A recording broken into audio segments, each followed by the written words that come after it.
Hi everyone, I'm Tandy Gutierrez, and this is a little bonus tutorial for my 30 Days to Better Adulting session and online course.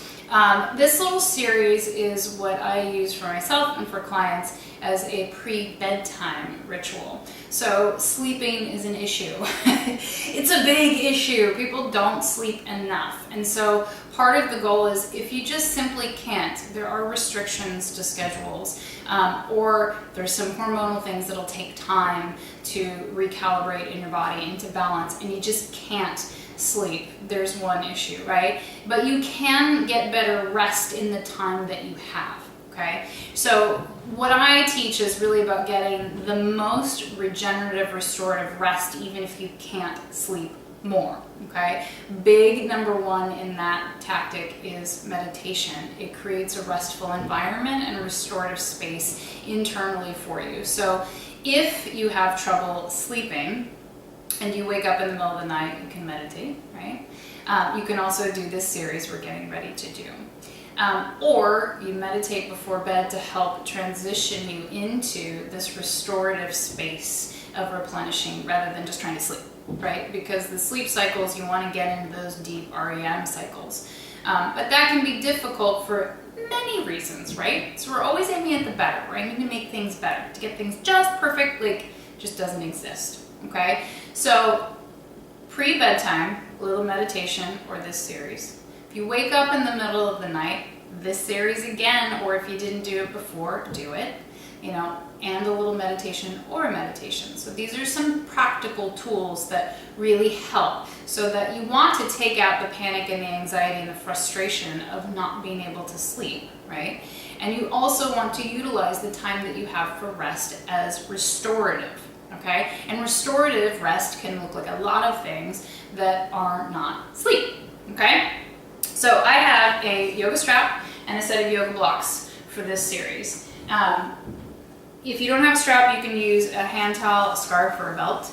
And just start with the simple shoulder flossing. It's Jill Miller's work. I love shoulder flossing. It's really smart, okay? So you take your hands to a little bit wider than shoulder distance apart, sit up nice and tall, and the goal is to try to get the arms totally straight as they go forward and back, okay? You're gonna inhale to scoop that belly button up underneath the rib cage and hold it there high and tight, and you're just gonna take the arms forward and back. You can do this with a resistance band also, and it has that yummy give to it.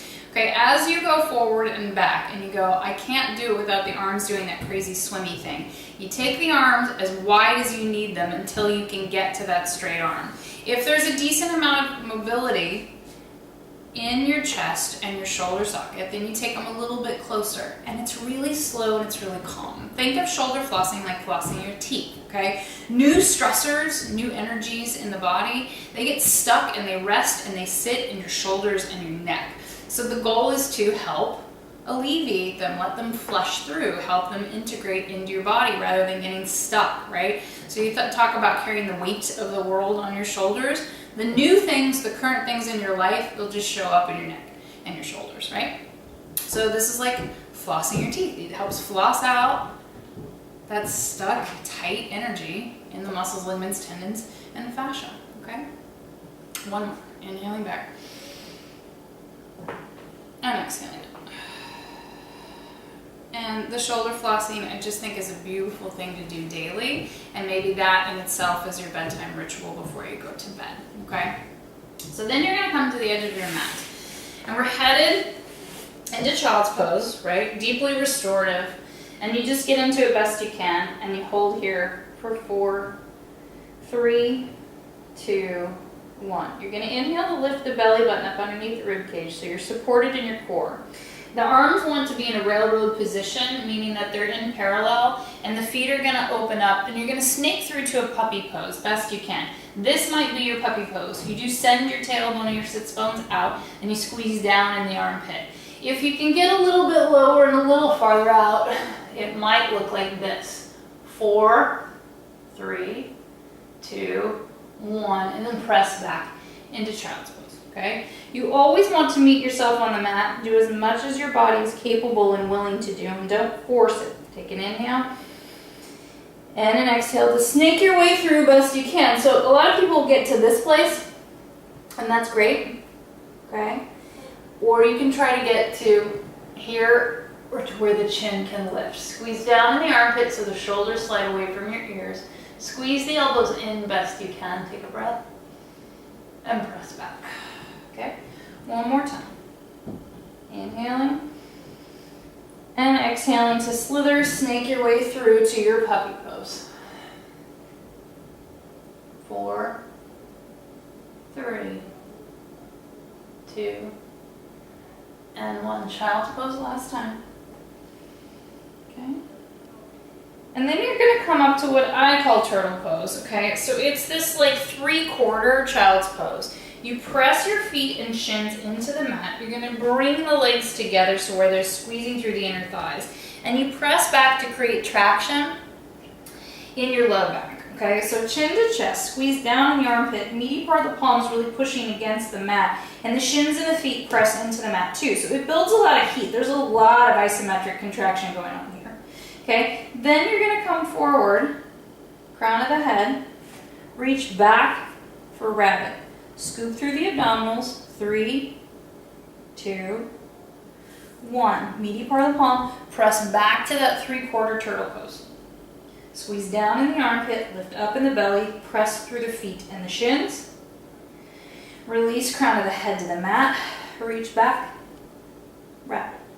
4, 3, scoop the abdominals, 2, 1. Press back, 3/4 turtle.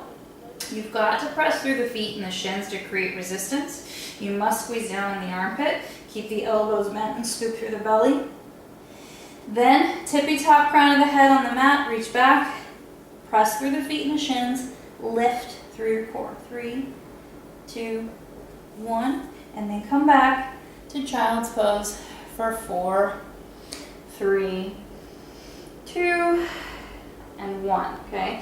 Then you're going to take one arm and thread it through best you can for a twisted child's pose. This can be the extent of it. Any kind of twisting is great on the digestive system, and it's great for flushing. So it's just kind of always helping to get the muck out to twist. To deepen it, you go palm to palm.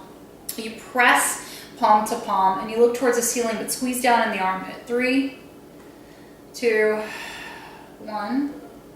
Release slowly, head to the other side. So you can just thread that other arm through and leave it, okay? Or palm to palm, bent elbow, press up, squeeze down in the armpit. Keep the shoulders away from your ears. Look up if you can. 3, 2, 1, and lower down, come through center, okay?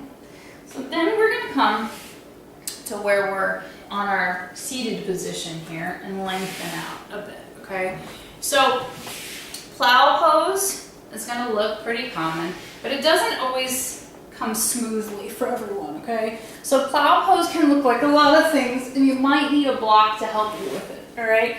So plow pose could be a block under your sacrum and just lifting the feet at an angle best you can, right? That's a lot, okay? If you can do plow on your own, then you lift up and over as far as you can, and maybe you get the feet to the floor. They don't have to go to the floor, okay? In a perfect world, perfect doesn't exist, right? But if you could stay here for 2 minutes at a time, that would allow for everything to open up and drain off. So there's 2 yoga poses that are said to be the cure-all for all that ails you. Plow pose is one of them. And again, it doesn't have to be in this full expression of it. It can very well be just with that little block underneath you, under the tush and the tailbone, okay? Inhale through the nose, exhale out the mouth. Do the best you can to relax in this position. You don't want to squish the neck or the airway. Make space so that you can breathe. Adjust however you need to. Reach through the back of the knee creases so you get the hamstring length, even if the legs aren't straight. Have the back of your knee creases, reach for the ceiling. Push through the heels. Inhaling and exhaling. In and out. Inhale and exhale. If you don't do this full video before bed, or this full series, just do plow and legs up the wall. Legs up the wall, you'll see here in a minute if you don't know what it is. I'll be showing. Okay, inhale and exhale. Then make sure you move that block out of the way so that you can come down. Peel and roll down through your spine with as much control as you have. That doesn't mean it's going to be gorgeous and smooth, but you do want to try to get the legs as close to your body as possible with as much control as possible, okay? And then as they come down, you're going to bend the knees to protect your low back and take the legs out long, okay? So you don't have to scoot. I'm going to move up a little bit on the mat. We're headed for your fish pose. Squeeze through the inner thighs, take an inhale. Exhale to lift to the crown of the head. And then you can roll to where you're sitting on your forearms, okay? If you want to close your eyes, you can. You can keep the mouth closed for more of that stretch and the length across the front of the neck, across the thyroid. Squeeze the shoulder blades together underneath. Try to squeeze down in the armpit so there's space between your ear and your shoulder. Point the toes, squeeze the inner thigh. Try not to let it be lazy release here, but connected like a little neon light bulb.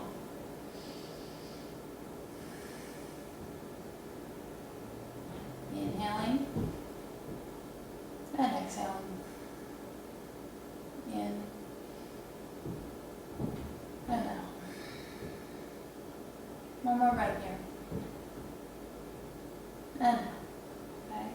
And then carefully bring your forearms out. Lift chin to chest, okay? Bring the knees in towards you.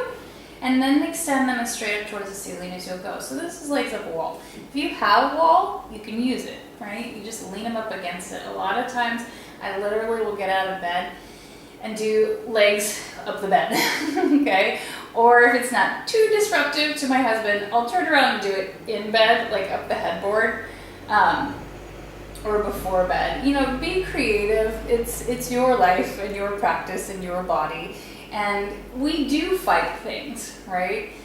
And so whatever gets you to doing them, do it, right? So don't think, I've got to have this perfect space, I've got to have this perfect setup, because perfect doesn't exist, right? You can get creative and have the benefits to the sympathetic nervous system and really let the body feel like what it feels like to have it down regulate, right? We're also up in caffeine and coffee and pixels and apps that some of us don't even know what it feels like to be in that calm state, okay? So this is the legs up the wall pose, right?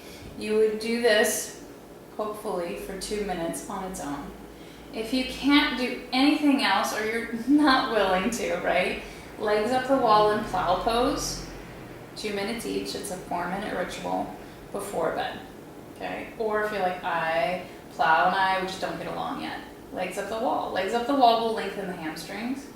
It will help to release the low back. And if you do this long enough, like say for 4 weeks, then your plow drastically changes too. Okay. Inhaling and exhaling. In and out. Bring the knees in towards your chest, okay? Now, this little series is the bonus series, right? It's the bedtime rest and restoration. Okay, so if you do the whole thing together, it's just an extra bonus. So you're going to set up your blocks, really simple, really common restorative rest position, okay? So one block goes on its tallest setting, your head's going to go on it, and the other block goes in its longest setting. And you'll probably need 2 futts with them once you get there so that it actually feels comfortable to you. I like the long block to be at the bottom of the shoulder blades. If it gets too low, it can kind of kick that low back in a space where it doesn't like it, okay? And you want your head protected and supported. There are lots of fancy ways to do this. This is the minimal version. Knees together and knees are bent, and then let the arms open up to the side. So the beauty of this is that the shoulders roll down and back, and the chest and the collarbone open up. You get this awesome chest expansion and stretch and heart opener at the same time. If you want to get more into the shoulders and into that chest stuff, if you spend a lot of time typing or at a computer or driving, You can kind of fish for that slightly uncomfortable spot and let gravity do its business while you lay here, okay? And you can close your eyes, and this is one of those that I have definitely fallen asleep in this position. And if you do, bravo, your sympathetic nervous system just kicked in. And if that happens when you wake up, you just crawl yourself into bed. So it's a gentle breathing here. It's a fall and a release and a surrender. You're constructively using gravity to help open up the chest and the collarbone. Okay, it's the home of your heart chakra. That's where your heart energy lies. It does open up the energy of the heart, and so it feels more supportive and more loving when you're finished, because you've just opened it up and let all the juice and all the energy flow through there and soup in there. If it feels funky in your low back, adjust this mid block, usually up higher. And again, it typically rests in between those shoulder blades.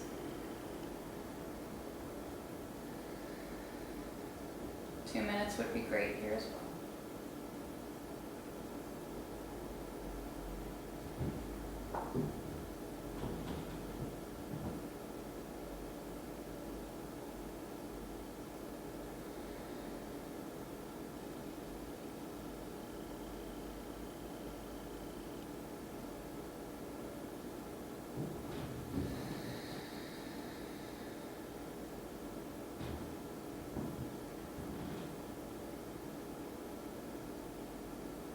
And then when you're ready, you're going to carefully kind of transition to your right side.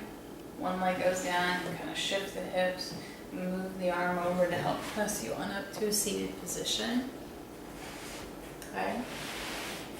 So that's the bedtime rest and restoration ritual. It can also work really great as a nap in the middle of the day.